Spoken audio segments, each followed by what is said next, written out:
A warm welcome to our Women Together Connect session. My name is Antoinette, and I am our host for today with our wonderful team of Karen, Ella, Ethi, and we have our special guest, Katrin, who I will introduce in just a few moments.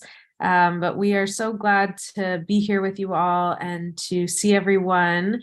For those of you here on Zoom, I love jumping into the gallery and saying hello, just giving a little hello to everyone. And for those of you on YouTube, a warm welcome to you all. Thank you for joining us as well.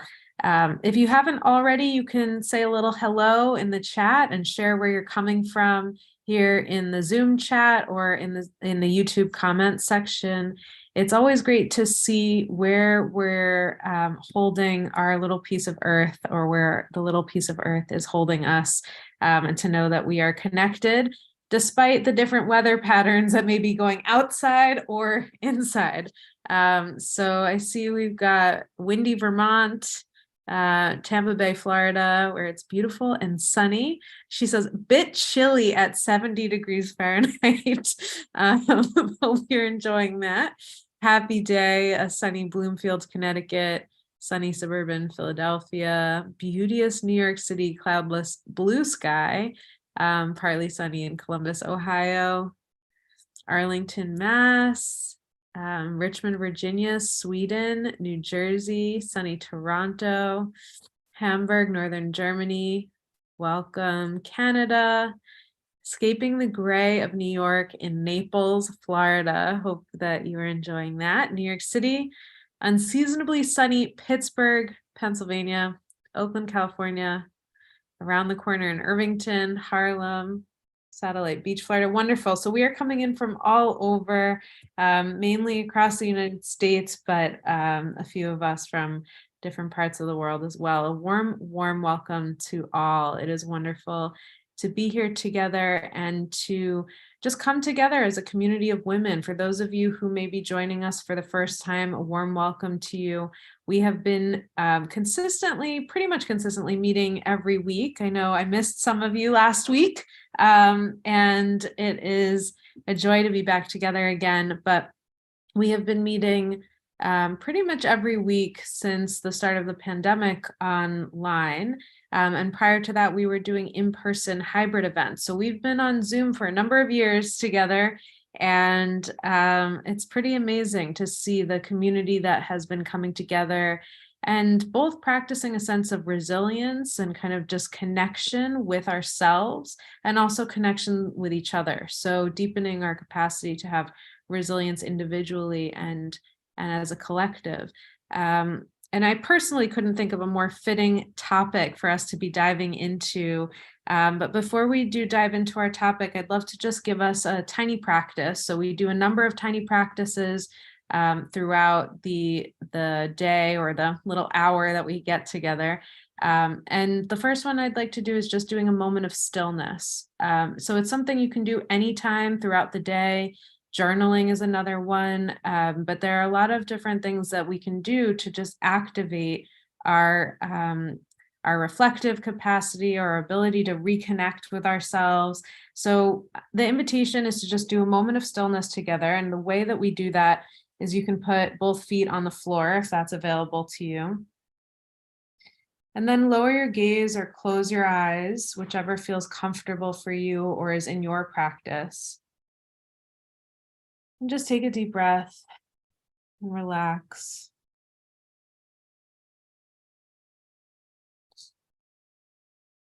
Feeling the breath moving in and out of the body.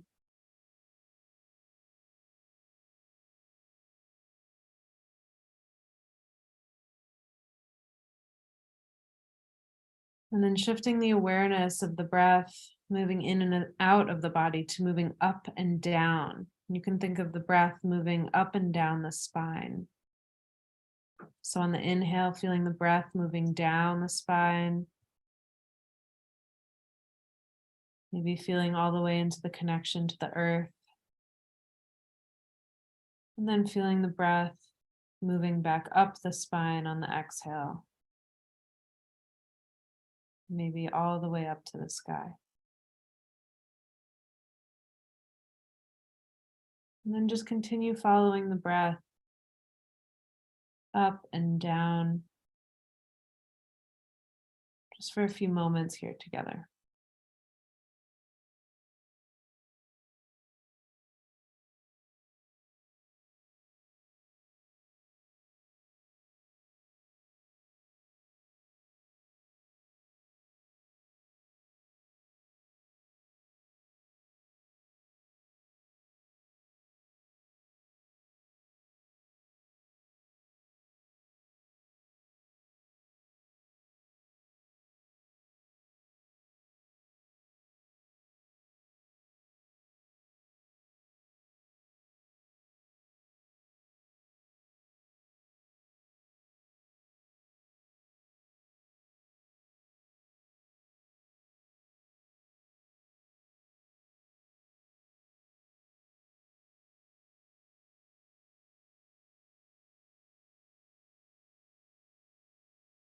And just for a moment, perhaps as you come out of this space of stillness, just connect with what brought you here today. And we'd love to just see in the chat or in the comment section what brought you here. As I said, I can't think of a more fitting topic for this community than thinking about women and money and what it means to write a new story or to have a new story about money that so many of us find sometimes so difficult to talk about. But I'd love to just hear what brought you to this conversation today or this connection. And I know many of us come just week after week just to connect with each other and just to interact. So I see some familiar faces, the storyline, and I miss the community. Wonderful to have you back. Curiosity and having taken a spiritual finance course, that was very helpful. Wanting a new story about money. Wonderful. So I'll keep reading a few of these out. And also if you're in the YouTube, I can pull up a few of those too. Wonderful. I wanted to learn about money management. So curious about this topic and abundance, wanting to connect and finally having time to rejoin. Wonderful. Seeing all of these wonderful ladies. Weekly fix of connection. Relationship with money has always been loaded and triggering. I want a better relationship with money, more proactive involvement with my money. Wonderful. Yes, it's a loaded and complicated subject to meet and experience. Katrin, wonderful. Well, I really just am so grateful that, Katrin, you've had time to join us. But for those of you who may not know, Dr. Katrin Kaeufer, she is the director of the Just Money program at the Community Innovators Lab in the Massachusetts Institute of Technology. She's also the co-founder of the Presencing Institute. She teaches on leadership and transformational change, and her research has focused on leadership, organizational change, mission-based banking, as well as on participatory action research. She is the author of Just Money, Mission-Driven Banks and the Future of Finance, which explores the role of mission-driven banking for addressing societal challenges. She's also the co-author with Otto Scharmer of Leading from the Emerging Future, From Ecosystem to Ecosystem Economies. So Katrin truly is a woman talking about money and thinking about money and driving change. And Katrin, you have been such an inspiration for me personally, and for the global community with the Presencing Institute and beyond. So we are just deeply inspired by your work and who you are in the world. So thank you for doing what you do and being who you are, and for joining us today. And I'd love to turn it over to you to just bring us into the topic and to think about how do we, as women, write a new story, and what are you seeing in the field? But also what drew you into to this topic? How did you jump into really changing how banks work and the future of finance? Oh, thank you so much. Thank you, Antoinette, and thank you to the Women Together initiative for inviting me. And obviously I have all these long academic presentations about money, just money and my research. And when you said, Antoinette, what drew you into this? I wasn't drawn into it. I was pushed into this. So I grew up in Germany, and my parents were 15 and 16 when the Second World War ended, and they were very traumatized, and they insisted that my two brothers and I would do something real before, so I was basically forced to do, after finishing high school in Germany, there's an education stream where you work while you get a degree. So they told me I have to do this. This takes 3 years. If I finish this, I can do whatever I want to do. And then I thought, what would I do? What kind of apprenticeship degree would I want to do? And I thought, maybe I go into banking because this is so far from my interest. And I feel as a woman, I really need to handle that part, otherwise I don't have the power in society. So money rules the world. So why don't I do this? And then I can do the real thing. Writing novels, studying languages, what's close to my heart. And then with a lot of respect and angst, I started working in a bank. And I was really surprised how dysfunctional this whole system is. So you would think, money is such a powerful mean in our society that someone had thought this through more. And that hasn't really happened. So if we had, imagine an alien would land on our planet and look at our monetary system. So we have this enormous accumulation of funds in the hand of a few, mostly men.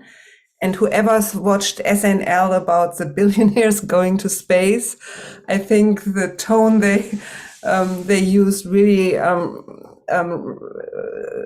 describes the reality here. And then we all have anxiety and angst around finance. So then I, was partly convinced, and I studied economics and also did my PhD in this field on values-based banking. And I thought, I need to understand what is money. And I also recognized very early on that if we want to address the environmental and social issues we face, we need to transform our monetary system. So my first inclination was, let's understand the system and come up with a proposal, which is obviously a little bit naive. And I realized there are flaws in how we set up our monetary system. And the flaws have to do with, what's called compound interest, so that there's interest on interest. There's research that shows that over time there is an automatic accumulation of money. So the richer you are, the richer you get, basically. And then I thought, why don't I write my PhD on this topic? And there's so much research on this, and I just show the flaws of the system, and with that I help fix the system. So the first wake-up call came when nobody wanted me as a PhD student with this topic.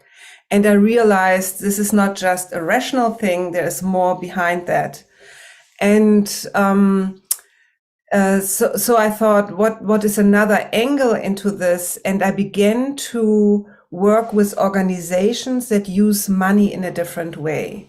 And today I work with a network of over 70 banks around the world that I helped co-launch. And these are all financial institutions that use finance as a tool for social change. So instead of analyzing the system and coming up with a proposal, I thought I showcase best practices for how to do this differently. Today, after 30 years of working in this field, I actually come to a different conclusion, which is the way we organized our financial and monetary system reflects who we are as society. So we are, and I think this thought applies to a lot of topics. For example, to the topic here in the US around racism, how we organize our democracies. So I only heard Obama speak once, and I cannot recall a lot of the speech. It was very, wasn't too exciting. But one sentence woke me up, and he said, "Politicians don't lead, they follow." And if it's about changing the monetary system, if it's about changing topics around racism, it really has to do who we are as society. So what culture lives in our society? So our monetary system is a reflection of our patriarchal societal system, where we still have the belief or hope that there is this one white man that solves our issues. And transforming the monetary system requires a movement, and it requires us to think differently about our responsibility, our democracy, and our level of engagement in societal issues. So having said that, some of your comments were, this is a loaded and complicated topic. And I think it is, and it's not. I think one issue with the financial and the monetary system is that there is a small group of actors who are dominating this field and also created a very abstract and complicated language. So there is also a system in this that makes it complicated. So the banks I work with focus a lot also on financial education. So one of the CEOs I work with said, if I don't understand it, I don't finance it. So making things transparent, so if you don't understand something around finance, the likelihood that there is something wrong with this financial product is pretty high. So taking back agency is, I think, a really important piece in rethinking the financial system.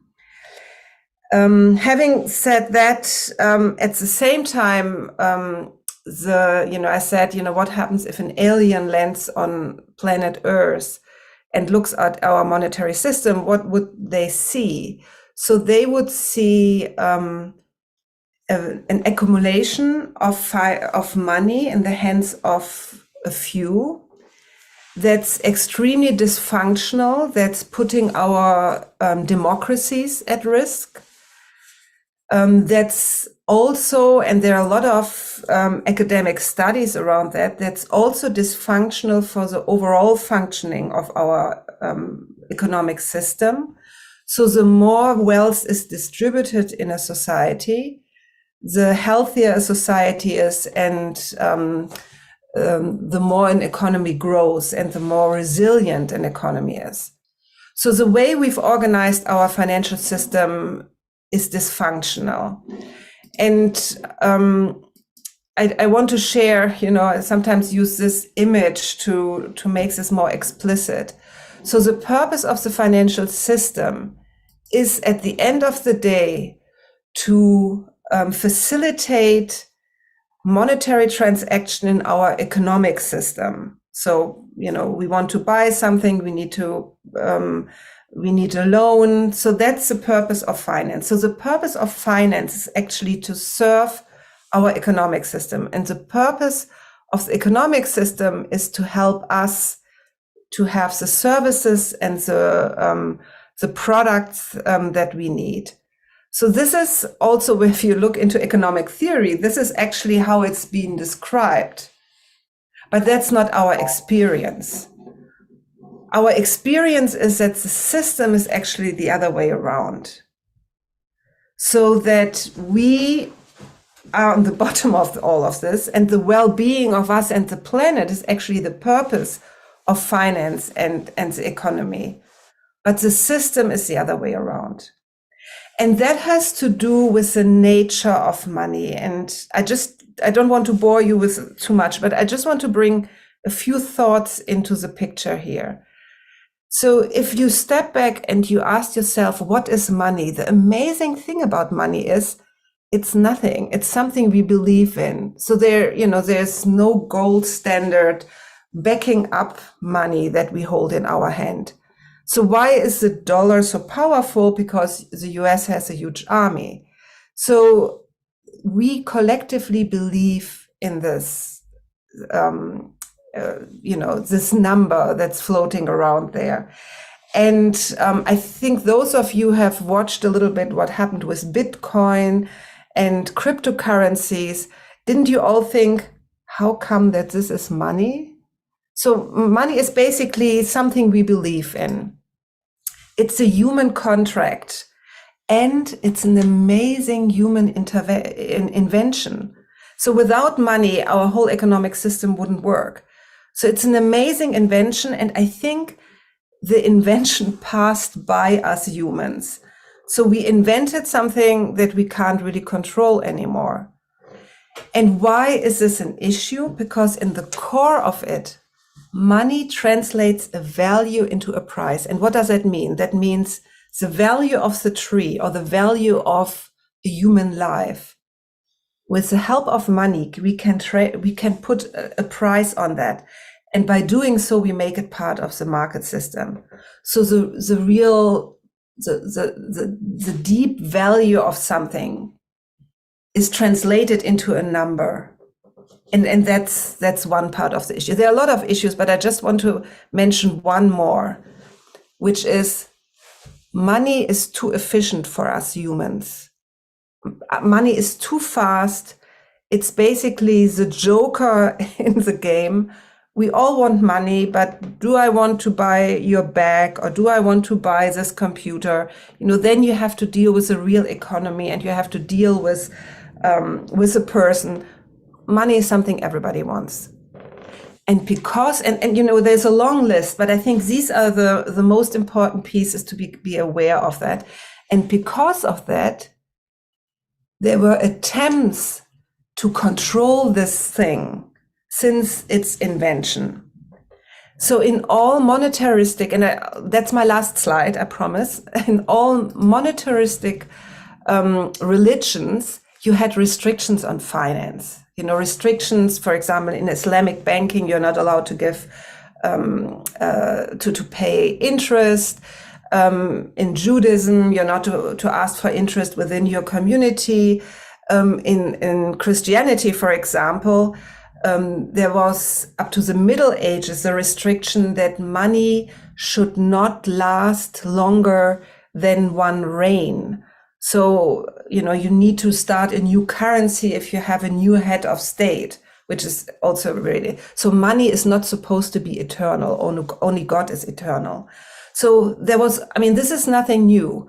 And you all know probably credit unions, community banking, self-help, lending groups. So there were always attempts to control this beast.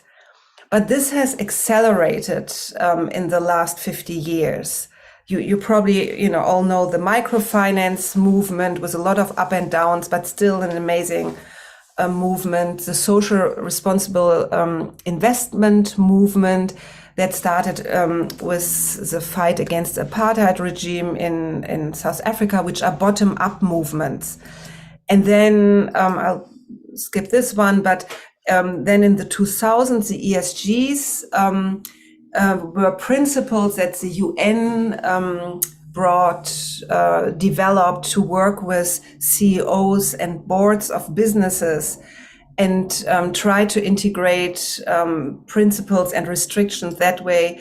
And today, if you go to your bank, I'm 100% sure they will offer you some kind of investment opportunity that claims to have a positive impact. So since the financial crisis of 07, 08, this is basically everywhere. Unfortunately, most of that is greenwashing.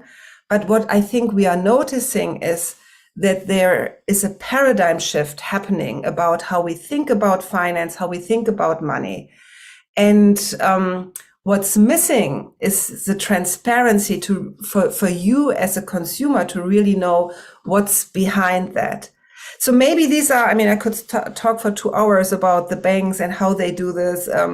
But these are more the broader questions I wanted to put on the table, and maybe over to you, Antoinette.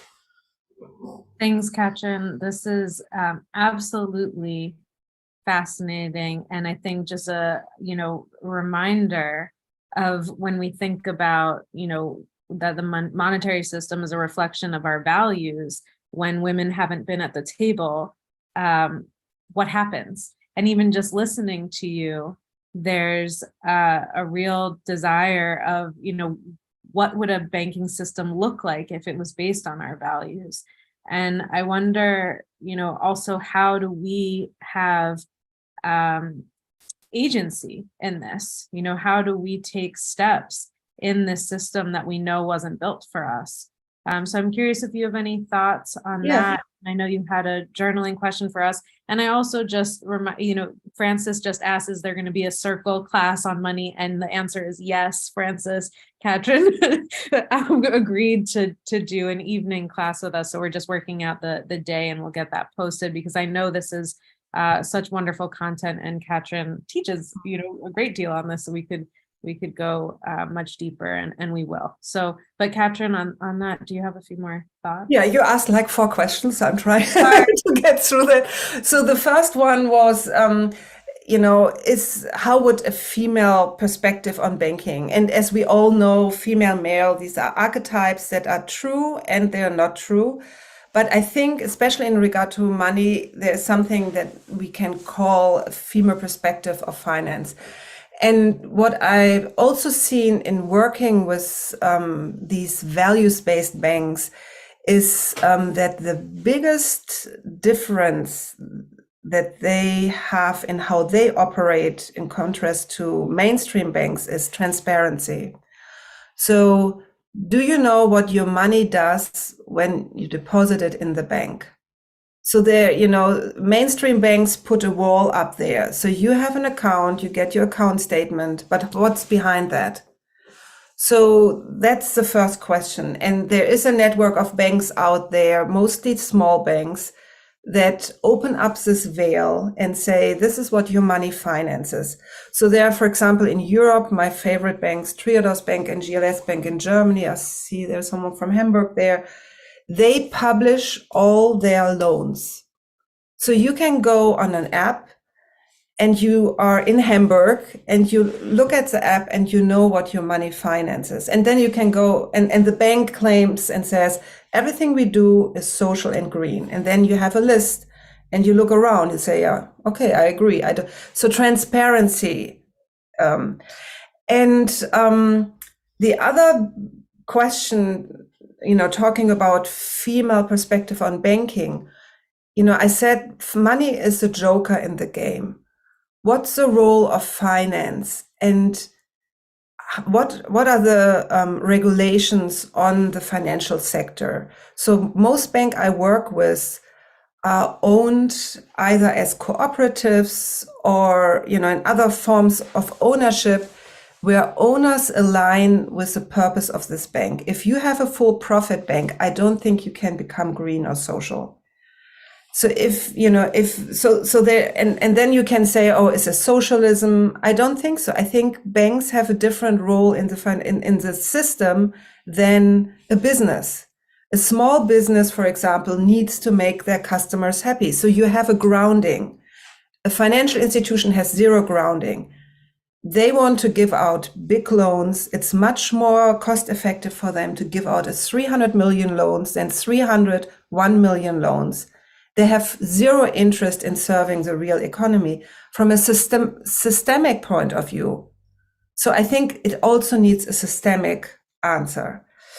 So now I got lost in this first track. So what are the other questions? It's good. I think the other two agency were how do we align our values, and how do we have agency in this? Seems like a So agency, I think, has 2 perspectives. One is financial education. So, know what your financial situation is, plan your finances, try to get the angst out of this. And I am not always doing a good job, it's scary because, it has a huge impact.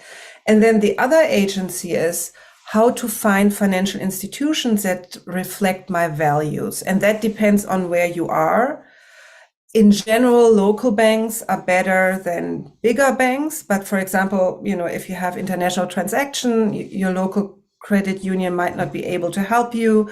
So you need to fit this to what you need. And to also demand from your bank transparency. I mean, then you move into activism.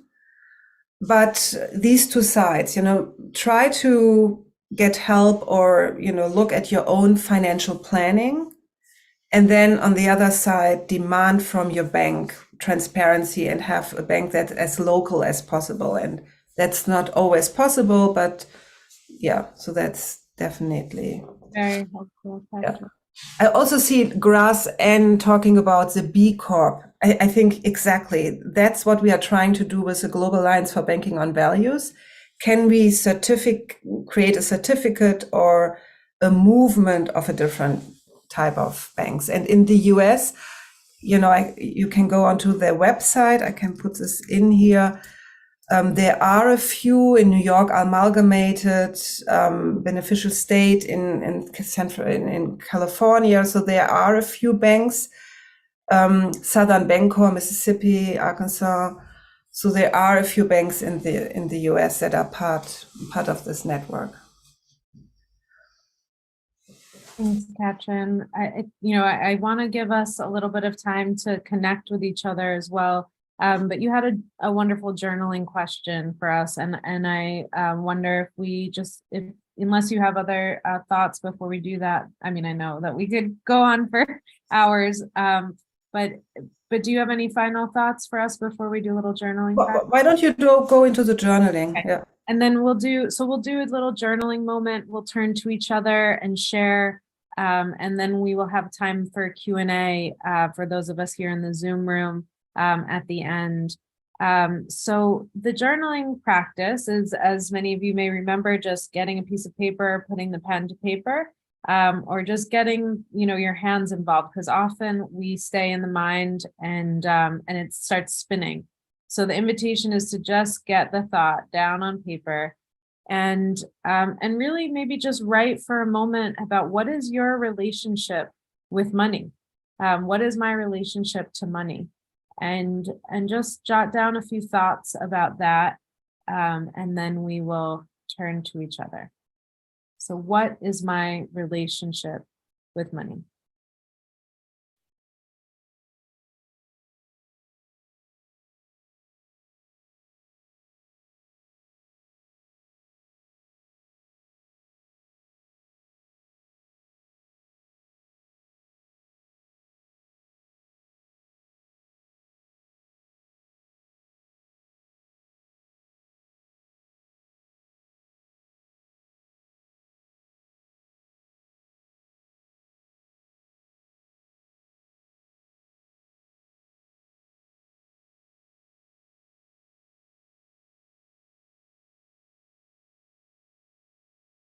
I'd like to give us some time to be able to connect. Normally we'd take you through a bit of a longer journaling process, but I think it's good just to get a few thoughts down and then give us an opportunity to connect with each other.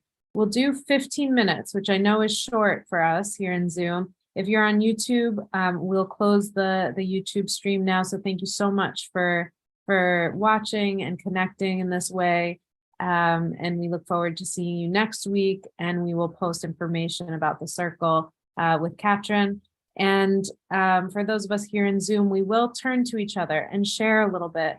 We'll share our name and where we're coming from, just a little introduction, and share a little bit of what is coming up for you around this. What is my relationship to money? And just remember that we don't know what the other person had for breakfast, let alone the long history they may have had with money, or I see a question about monetary trauma. There could be a lot here. So we'll just try and share the kind of maybe not the lowest experience or the, the deepest and worst, but something that's sort of in the middle, the 3 to 7 range if we're on a 1 to 10 scale. And just remember to have compassion for each other as we enter this, and really give each other the gift of listening. Try to make sure that even in the short time, we have the ability to let everyone speak once. So 15 minutes, and we'll see you back here in the main room. Enjoy the time together.